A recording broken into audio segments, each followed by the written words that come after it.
Γεια σας φίλοι μου, Γιάννης εδώ και σήμερα θα φτιάξουμε μια αρωματοσιά για τσιπούρες. Λοιπόν, θα χρειαστούμε μια μπετονιά 35 κατά προτίμηση μαύρου χρώματος, μια ωριά περίπου.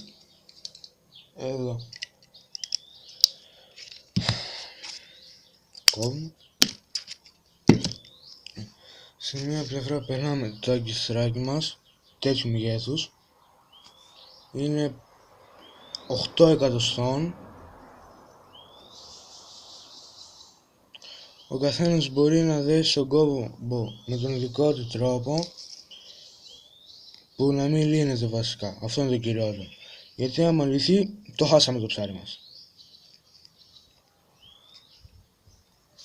Μέχρι ώρα σε μένα αυτός ο κόμπος δεν έχει λυθεί καθόλου. Και ελπίζω να μην λυθεί. Λοιπόν, αυτό είναι εδώ, στην πετονιά μας. Δεν ξέρω αν φαίνεται καλά.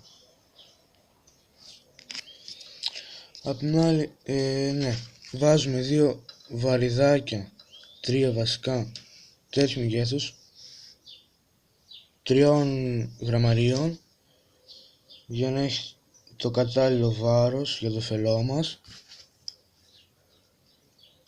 Τα πιέζουμε με μία πένσα, όχι πολύ σφιχτά για να μπορούμε να τα μετακινούμε.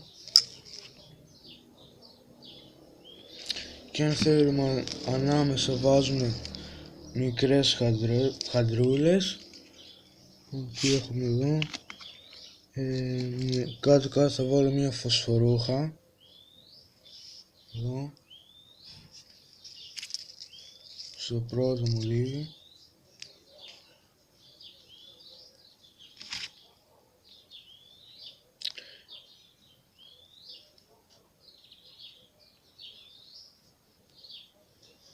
Έλα, εκεί.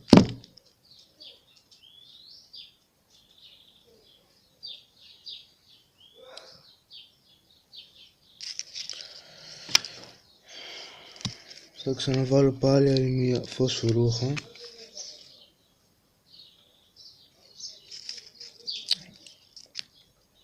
Και εδώ το τελευταίο μολύβι μας.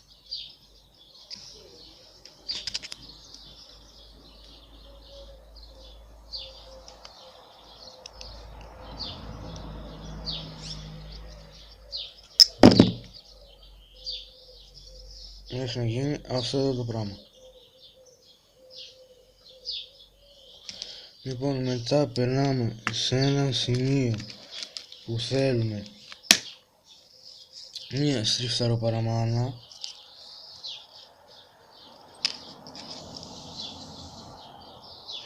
Εγώ θα τη βάλω κάπου εδώ. Ναι, κάπου εδώ.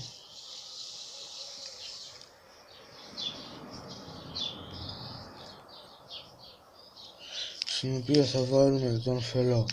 Αυτόν εδώ. Αντέχει μέχρι 6,5 γραμμάρια. Θα δείτε. 6,5.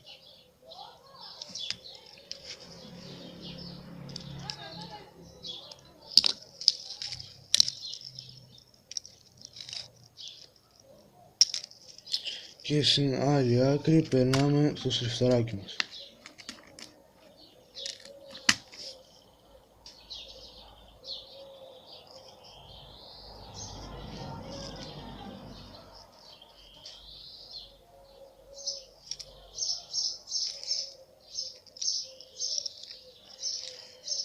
Μετά αυτό το βάζουμε ή στο καλάμι μας ή στην πετονιά μας, η δουλειά κάνει.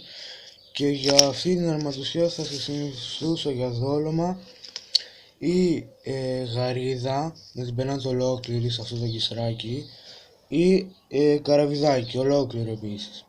Αυτό ήταν το βίντεο, ελπίζω να σας άρεσε και κάντε πολλά subscribe και likes. Γεια σας.